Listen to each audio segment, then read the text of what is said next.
Assalamualaikum warahmatullahi wabarakatuh. Salam Pancasila.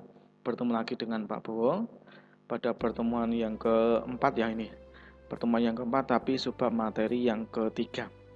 Sebelum kita memulai pembelajaran, Pak Bowo ingin mereview sejenak terkait dengan materi yang sudah kita pelajari di pembahasan sebelumnya. Minggu-minggu kemarin kita sudah belajar yang pertama terkait dengan pembentukan BPUPKI. Kemudian setelah pembentukan BPUPKI kita sudah belajar terkait dengan perumusan dasar negara dalam sidang BPUPKI yang pertama tanggal 29 Mei sampai 1 Juni 1945. Kemudian pada pertemuan kali ini kita khusus membahas terkait dengan Panitia 9 dan penetapan Pancasila oleh PPKI. Bukan BPUPKI lagi ya, tapi sudah oleh PPKI. Minggu depan kalau tidak ada halangan kita akan mempelajari terkait dengan meneladani komitmen para pendiri negara. Bagaimana cara meneladaninya? Minggu depan kita pelajari bersama-sama. Baru minggu yang terakhir, berarti 2 minggu dari hari ini, kita akan melaksanakan yang namanya penilaian harian pertama. Oke, berarti itulah alur berpikir kita, alur di bab 1 ini. Berarti kalau sudah penilaian harian pertama, bab 1 sudah dianggap selesai. Kita akan masuk ke bab 2. Oke, kita fokus ke ini dulu terkait dengan Panitia 9 dan penetapan Pancasila oleh PPKI. Oke, sebelumnya Pak Bowo ucapkan terima kasih atas respon dari evaluasi pembelajaran 3 pertemuan yang lalu. Ada beberapa hal yang perlu diperbaiki. Yang pertama, banyak di antara kalian yang keberatan jikalau pengumpulannya terlalu mepet karena sudah mengerjakan banyak tugas. Oke, berdasarkan hasil voting, kemudian evaluasi, maka Pak Bowo memutuskan untuk setiap pengumpulan PPKN, khusus untuk PPKN, tenggat waktunya adalah 24 jam dari sejak tugas tersebut diberikan. Ya, kita langsung masuk saja terkait dengan materi yang kali ini Pak Bowo sampaikan, terkait dengan Panitia 9 dan penetapan Pancasila sebagai dasar negara. Oke. Tujuan pembelajaran pertemuan yang ketiga atau sebab materi yang ketiga kali ini adalah yang pertama, siswa dapat menganalisis perumusan dasar negara dalam sidang Panitia 9. Yang kedua, siswa dapat mendeskripsikan penetapan Pancasila sebagai dasar negara dengan tepat dan bertanggung jawab. Dari segi pengetahuan, kalian nanti diharapkan ketika setelah mempelajari materi kali ini, Pak Bowo harapkan kalian dapat ini. Tujuannya ini, menganalisis perumusan dasar negara dalam sidang Panitia 9, serta yang kedua, mendeskripsikan penetapan Pancasila sebagai dasar negara. Dari segi aspek keterampilan, kalian diharapkan dapat menelaah perumusan dasar negara dalam sidang Panitia 9. Oke, kita lanjut. Kita masuk ke pembentukan panitia kecil. Pembentukan panitia kecil di sini beranggotakan 8 orang. Biasanya kita itu istilahnya salah kaprah menyamakan panitia kecil itu sama dengan panitia 9. Berbeda jauh. Perhatikan. Yang namanya panitia kecil itu anggotanya ada 8 orang. Sedangkan kalau panitia 9 itu anggotanya pasti ada 9. Perhatikan alur pembentukan panitia kecil sebelum kita masuk ke panitia 9. Seperti kita ketahui, BPUPKI itu melaksanakan sidang yang pertama tanggal 29 Mei sampai 1 Juni 1945. Nah, di akhir masa persidangan BPUPKI yang pertama, Ketua BPUPKI masih ingat kan? Ya, Dr. Rajiman Widyodiningrat itu istilahnya punya inisiatif, punya keinginan untuk membentuk sebuah panitia kecil dari para anggota BPUPKI. Panitia kecil tersebut beranggotakan 8 orang. Di sini ada foto-fotonya. Yang pertama ada Insinyur Soekarno, yang kedua ada Ki Bagus Hadikusumo yang memakai belangkon itu, kemudian ada Kiai Haji Wahid Hasyim, ini yang ketiga, kemudian yang keempat ada Muhammad Yamin, yang kelima ada Sutarjo Karto Hadikusumo, yang keenam ada Alexander Andres Maramis atau biasa dikenal dengan A.A. Maramis, kemudian ada Otto Iskandar Dinata, dan yang terakhir ada Muhammad Hatta. Nah, tujuan dari pembentukan panitia kecil tersebut yang beranggotakan 8 orang itu adalah Ketua BPUPKI mengingat panitia kecil tersebut itu istilahnya membahas kelanjutan dari sidang BPUPKI yang pertama, menerima segala masukan-masukan atau usul-usulan dari para anggota BPUPKI ketika mengusulkan di sidang BPUPKI yang pertama, yaitu masalah tentang Indonesia Merdeka. Nah, di bawah ini panitia kecil tersebut mengadakan pertemuan di gedung Suwo Sangiin, membahas terkait beberapa masalah tentang Indonesia Merdeka. Oke, selanjutnya, nah kita sudah masuk ke panitia 9. Sesudah panitia kecil tadi yang beranggotakan 8 orang itu mengadakan rapat lagi. Kalau pas tanggal 1 Juni kan di gedung Suwo Sangiin atau gedung Pancasila. Nah, selanjutnya panitia kecil juga istilahnya mengadakan rapat lagi dengan mengajak 38 anggota BPUPKI yang lain yang tidak termasuk dari panitia 8, kemudian diajak untuk rapat bersama dengan panitia kecil di kantor besar Jawa Hokakai. Nah, hasil dari rapat tersebut itu panitia 8 ditambah 38 anggota BPUPKI yang lain itu mempunyai kesepakatan bahwa akan membentuk sebuah panitia kecil lagi yang namanya panitia 9. Oke ya, berarti panitia 8 dengan panitia 9 itu berbeda. Oke. Anggota panitia 9 sendiri terdiri atas ketuanya adalah Insinyur Soekarno, kemudian wakilnya adalah Dr. Andes Muhammad Hatta, ada A.A. Maramis, ada Abdul Kahar Muzakir, ada Abi Kusno, ada Haji Agus Salim, ada Ahmad Subarjo, ada Muhammad Yamin, kemudian ada Wahid Hasim. Nah, yang unik, anggota panitia 9 ini merupakan perwakilan dari golongan-golongan yang sejak dulu sudah ada di BPUPKI. Ada yang mewakili golongan nasionalis, ada yang mewakili golongan agama. Oke ya, coba perhatikan. Pak Soekarno itu mewakili istilahnya dianggap sebagai perwakilan dari golongan nasionalis. Muhammad Hatta juga berasal dari golongan nasionalis. Kemudian ada A.A. Maramis, ini perwakilan dari golongan timur, perwakilan dari golongan agama Nasrani. Kemudian ada Abdul Kahar Muzakir, ini merupakan salah satu tokoh agama Islam, mewakili dari golongan Islam. Kemudian ada Abi Kusno Cokro Suyoso, mewakili golongan nasionalis. Kemudian ada Agus Salim, mewakili golongan Islam tentunya. Kemudian Ahmad Subarjo dari golongan nasionalis, Muhammad Yamin juga dari nasionalis, kemudian yang terakhir ada Kiai Haji Wahid Hasim yang merupakan golongan Islam. Berarti anggota panitia 9 itu merupakan perwakilan dari golongan-golongan yang berada di BPUPKI pada waktu itu. Berarti panitia 9 sudah mengakomodir seluruh kepentingan dari golongan. Tidak istilahnya mengutamakan satu golongan, tapi sudah merangkul semua golongan. Yang lebih unik lagi, anggota panitia 9 itu juga berasal dari berbagai daerah. Contohnya A.A. Maramis itu juga berasal dari Indonesia bagian timur. Kemudian ada Muhammad Yamin yang berasal dari Sumatera. Muhammad Hatta juga dari Sumatera. Jadi tidak hanya berpusat di Jawa saja. Oke ya. Lalu tugas panitia 9 itu apa? Tugas panitia 9 adalah bertugas untuk menyelidiki usul-usul mengenai perumusan dasar negara dari sidang BPUPKI yang pertama, tanggal 29 Mei sampai 1 Juni 1945. Seperti kita ketahui, dalam sidang BPUPKI yang pertama itu ada beberapa usulan terkait dengan dasar negara.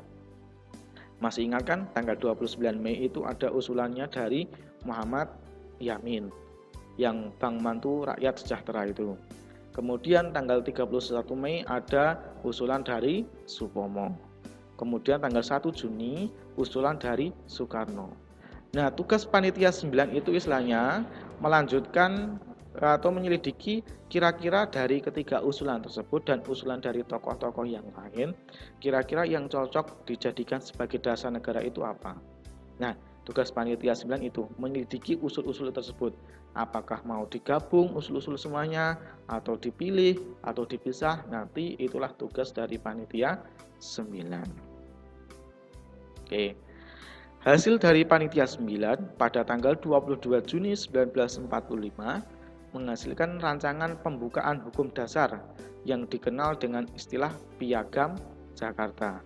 Nah, hasil tadi yang istilahnya tugas Panitia 9 kan istilahnya menyelidiki atas usul-usul dari beberapa tokoh dari sidang BPUPKI yang pertama. Hasilnya itu mereka sudah berhasil merumuskan yang namanya pembukaan hukum dasar, rancangan pembukaan hukum dasar yang atas usul dari Muhammad Yamin diberi nama dengan nama Piagam Jakarta. Oke, bahasa kerennya adalah Jakarta Charter. Kita coba lihat bentuknya Piagam Jakarta seperti ini. Dari semisal kita baca Piagam Jakarta ini yang sudah ditandatangani oleh 9 anggota panitia 9, kalau kita baca dari satu persatu, dari kalimat per kalimat, itu mirip sekali dengan pembukaan UUD 1945. Kenapa? Ya, memang karena Piagam Jakarta ini adalah asal muasal dari pembukaan UUD 1945. Tapi jika kita cermati ada sedikit perbedaan. Perbedaannya apa? Nanti kita bahas. Oke, Piagam Jakarta ini biasa dikenal dengan naskah mukadimah. Naskah pembukaan. Mukadimah itu pembukaan. Oke. Nah, hasil dari Panitia 9 tersebut yang berbentuk Piagam Jakarta tersebut kemudian dibawa ke sidang BPUPKI kedua tanggal 10 sampai 17 Juli 1945. Oke, sidang BPUPKI kedua kita akan bahas lebih lanjut di bab ketiga. Tapi kita lanjut dulu terkait dengan penetapan Pancasila sebagai dasar negara. Oke, sampai sini apakah Pancasila sudah ditetapkan? Belum, karena masih berupa rancangan. Coba kalian lihat di Piagam Jakarta di alinea keempat atau paragraf keempat. Di situ di bagian akhir terdapat butir-butir atau sila-sila yang mirip sekali dengan Pancasila. Apakah ini sudah ditetapkan? Belum, karena masih berupa rancangan yang diusulkan dari Panitia 9 yang kemudian dibawa ke sidang BPUPKI yang kedua. Oke. Sampai sini adakah yang mau ditanyakan? Kalau ada yang ditanyakan silahkan bisa berikan komentar di bawah atau bisa kita diskusikan di grup WhatsApp yang sudah kita punyai. Kemudian kita masuk ke penetapan Pancasila sebagai dasar negara. Oke ya. Kalau masuk ke penetapan berarti kita sudah masuk ke tahap panitia persiapan kemerdekaan Indonesia. Sudah keluar dari yang namanya BPUPKI. Kenapa? Karena pada tanggal 7 Agustus 1945 BPUPKI dianggap telah selesai melaksanakan tugasnya. Berarti BPUPKI tanggal 7 Agustus itu dianggap selesai dan dibubarkan. Kemudian seketika itu juga tanggal 7 Agustus 1945 dibentuk yang namanya PPKI untuk melanjutkan tugas dari BPUPKI. PPKI singkatan dari Panitia Persiapan Kemerdekaan Indonesia. Dalam bahasa Jepang disebut dengan Dokuritsu Junbi Inkai. Kalau BPUPKI kan Dokuritsu Junbi Josakai. Kalau PPKI itu Dokuritsu Junbi Inkai. Lanjut. Satu hari setelah dibentuk PPKI tanggal 7 Agustus 1945, satu harinya, yaitu tepat tanggal 8 Agustus 1945, ada 3 tokoh bangsa, yaitu Soekarno, Muhammad Hatta, dan Rajiman Widyodiningrat dipanggil ke Saigon, Vietnam, untuk menemui Jenderal Terauchi. Nah, di sana 3 tokoh tersebut dipanggil untuk apa? Yaitu pada pertemuan tersebut Soekarno diangkat sebagai ketua PPKI dan Muhammad Hatta sebagai wakilnya. Oke ya. Berarti ketua PPKI siapa? Insinyur Soekarno. Wakilnya siapa? Muhammad Hatta. Wakil yang lain enggak ada. Karena PPKI itu hanya terdapat 1 wakil ketua. Beda dengan BPUPKI yang ada 2 wakil ketua. Wakil ketuanya PPKI adalah Muhammad Hatta. Nah, keanggotaan PPKI berbeda dengan BPUPKI yang sangat banyak. Anggota PPKI itu hanya terbatas karena mengurusi urusan-urusan yang lebih detail. Perhatikan di sini. Tanggal 14 Agustus 1945, Soekarno menyatakan bahwa kemerdekaan adalah usaha sendiri, bukan pemberian dari Jepang. Seperti kita ketahui, PPKI walaupun bentukan dari Jepang, tapi menurut Soekarno, PPKI itu adalah wujud dari usaha bangsa sendiri untuk mencapai kemerdekaan. Berarti kemerdekaan itu adalah usaha dari bangsa sendiri, bukan pemberian dari Jepang. Itu dibuktikan kenapa? Karena seluruh anggota PPKI itu yang jumlahnya 27 orang itu adalah semuanya orang Indonesia. Berbeda dengan BPUPKI yang terdapat 7 orang dari Jepang. Kalau PPKI semuanya orang Indonesia. Awalnya berjumlah 21 orang, kemudian ditambah 6 orang lagi tanpa sepengetahuan pihak Jepang. Jadi kalau ditanyakan berapa jumlah anggota PPKI, kalian bisa menyebutkan 27 orang. Ya, itu keanggotaannya. Oke, PPKI itu melaksanakan sidang pada tanggal 18 Agustus 1945. Berarti Indonesia sudah merdeka atau belum? Sudah, karena Indonesia merdeka diproklamasikan pada tanggal 17 Agustus 1945. 1 hari setelahnya, PPKI baru mengadakan sidang, ya, untuk istilahnya menetapkan hasil dari BPUPKI, hasil dari sidang pertama BPUPKI, kemudian dilanjutkan panitia 9, kemudian dilanjutkan sidang BPUPKI yang kedua. Maka PPKI itu istilahnya ingin menetapkan hasil dari itu. Tapi pada tanggal 18 Agustus itu, 1 hari sebelum tanggal 18 Agustus, terdapat pendapat dari golongan timur, Indonesia bagian timur, keberatan dengan sila pertama yang berada di Piagam Jakarta, yang akan dijadikan sebagai pembukaan UUD 1945 dan dasar negara. Mereka dari golongan timur tersebut keberatan jika sila pertamanya berbunyi ketuhanan dengan kewajiban menjalankan syariat-syariat Islam bagi pemeluk-pemeluknya. Ya, ketuhanan dengan kewajiban menjalankan syariat Islam bagi pemeluk-pemeluknya. Kenapa? Karena di golongan timur itu, Indonesia bagian timur itu kebanyakan agamanya bukan Islam tapi Nasrani. Kalau dasar negaranya seperti ini, ketuhanan dengan kewajiban menjalankan syariat Islam bagi pemeluk-pemeluknya, maka mereka keberatan. Kenapa? Dikhawatirkan nanti Indonesia akan menjadi negara Islam. Dan mereka itu istilahnya kalau tidak diganti, mereka mengancam akan istilahnya tidak mau bergabung dengan Indonesia. Makanya atas inisiasi dari Muhammad Hatta, kemudian Muhammad Hatta mengumpulkan tokoh-tokoh dari Islam, yaitu ada Ki Bagus Hadikusumo, Wahid Hasyim, ada Mr. Kasman Singodimedjo, dan lain-lain untuk membahas dan memperoleh mufakat dengan sedikit perubahan dari Piagam Jakarta. Atas usul dari golongan timur tersebut, kemudian Muhammad Hatta membahasnya dengan golongan Islam, dan ajaibnya para golongan Islam tersebut kemudian menerima lapang dada. Kemudian sila pertama tersebut diganti dengan ketuhanan yang Maha Esa, agar istilahnya orang-orang dari timur juga dapat dirangkul, bukan hanya dari golongan Islam. Nah, ini beberapa perubahan yang terdapat perbedaan di Piagam Jakarta dan pembukaan UUD 1945. Ada kata mukadimah, awalnya kata mukadimah, kemudian diganti dengan pembukaan, seperti yang kita biasa dengar di upacara. Ada yang membacakan pembukaan UUD 1945. Dulu sebelum ada kata pembukaan, biasanya dikenal dengan nama mukadimah. Kemudian ada kata dalam hukum dasar, diganti dalam suatu undang-undang dasar negara. Dan yang paling penting nomor 3, dengan berdasar kepada ketuhanan dengan kewajiban menjalankan syariat Islam bagi pemeluk-pemeluknya, diubah dengan berdasar kepada ketuhanan yang Maha Esa. Dan yang keempat, menurut dasar kemanusiaan yang adil dan beradab, menurutnya dihapus, tinggal kemanusiaan yang adil dan beradab. Nah, hasil sidang PPKI tanggal 18 Agustus 1945, yang pertama adalah menetapkan UUD 1945 sekaligus penetapan dasar negara yang tercantum dalam pembukaan UUD 1945.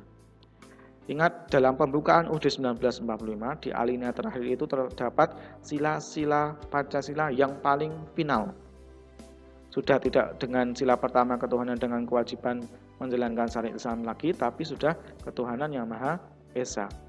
Berarti kalau UUD 1945 ditetapkan dan di pembukaannya juga terdapat dasar negara yaitu Pancasila, maka penetapan UUD 1945 sekaligus menetapkan juga dasar negara Pancasila.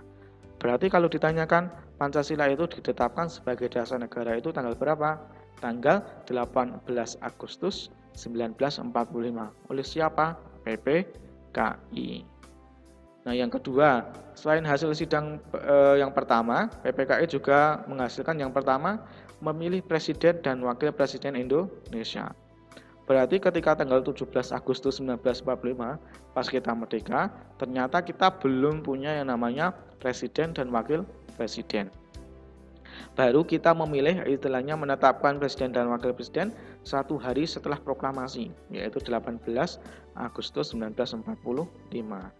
Dan yang dipilih adalah Presiden Soekarno dan Wakil Presiden Muhammad Hatta, mendapat persetujuan mayoritas dari seluruh anggota PPKI. Nah, untuk membantu Presiden dan Wakil Presiden untuk mengurusi negara Indonesia yang baru lahir, yang baru merdeka, makanya dibentuk sebuah Komite Nasional Indonesia Pusat, biasa disingkat dengan KNIP atau KNIP. Tugasnya apa? Untuk membantu pemerintahan yang dipimpin oleh presiden dan wakil presiden. Karena kalau tidak dibantu, presiden dan wakil presiden mikir sendiri pasti kasihan. Karena Indonesia baru merdeka, kok hanya dipikirkan oleh 2 orang itu, presiden dan wakil presiden. Padahal urusannya Indonesia itu sangat kompleks, sangat banyak. Maka dibutuhkan yang namanya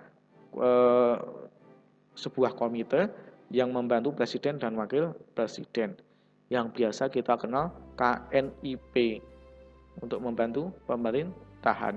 Sebelum ada yang namanya DPR, MPR, kemudian menteri-menteri, ya, presiden dan wakil presiden dibantu oleh KNIP. Oke ya. Sampai sini ada pertanyaan? Kalau ada pertanyaan silahkan bisa tanyakan di kolom komentar di YouTube atau bisa didiskusikan di grup WhatsApp yang sudah kita punyai di kelas masing-masing tentunya. Nah, untuk penugasan kali ini, mohon maaf kalau setiap pertemuan ada penugasan, biar kalian itu istilahnya terpantau, kalian mengikuti pembelajaran. Nah, tugas-tugas yang diberikan Pak Bowo itu sebagai juga catatan kalian. Kalian tidak perlu mencatat lagi atau dari, misal kalau mau ulangan, tinggal buka bukunya. Kan buku-bukunya PKN itu cuma 1, yaitu catatan dan tugas dijadikan 1. Makanya kalian kalau pas ulangan, kalau pas PAT ataupun pas PTS bisa langsung cepat membuka bukunya, langsung ketemu jawabannya. Ada 5 soal yang perlu kalian jawab, kerjakan di buku tugas kalian, kemudian difoto seperti biasa dan diupload di Google Classroom seperti biasa. Oke, kalau ada pertanyaan tadi silakan bisa ditanyakan di grup WhatsApp atau bisa melalui kolom komentar yang ada di YouTube. Oke, sekian dari Pak Bowo pada pertemuan kali ini. Saya akhiri, apabila ada kesalahan mohon maaf yang sebesar-besarnya. Akhirul kalam, wassalamualaikum warahmatullahi wabarakatuh.